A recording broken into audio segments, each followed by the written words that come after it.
৭৫% সংসদ সদস্য বয়সে তরুণ এবং জীবনে প্রথমবারের মতো সংসদে যাচ্ছে।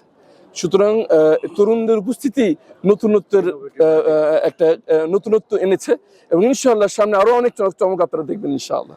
আচ্ছা, আগামী যে সংসদ রোববার যে সংসদ শুরু হচ্ছে সেই একই সংসদেই রাষ্ট্রপতির যে গত সংসদে ভাষণ দিয়েছেন সেই ভাষণের উপরে প্রায় দীর্ঘ একটা আলোচনা হবে।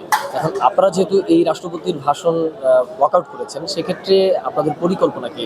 আগামী সংসদেও কি আপনারা একইভাবে ওয়াকআউট করবেন নাকি অন্য কোনো পরিকল্পনা আছে? ইনশাআল্লাহ আমাদের পয়েন্ট হচ্ছে জুলাই রক্তের উপর নির্মিত সংসদে কোনো ফ্যাসিবাদের দোসরের জায়গা হবে না, এটা আমাদের স্থান। চুপ্পুকে ফ্যাসিস্ট হাসিনা নিজ হাতে চয়েস করেছে, সে হচ্ছে হাসিনার সেবা দাস, তার অবস্থান সংসদে হতে পারে না। এই জন্য আমরা ওয়াকআউট করেছি প্রতিবাদ হিসেবে।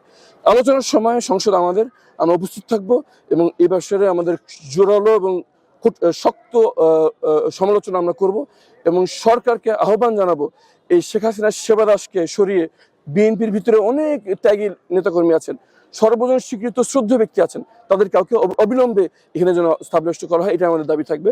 আর যিনি এখন রাষ্ট্রপতির পদ দখল করে আছেন তাকে আহ্বান জানাবো আত্মমর্যাদা বোধ যদি থাকে অবিলম্বে পদত্যাগ করুন, না হলে অপমানের সাথে আপনাকে পদত্যাগ করতে বাধ্য করা হবে। ধন্যবাদ।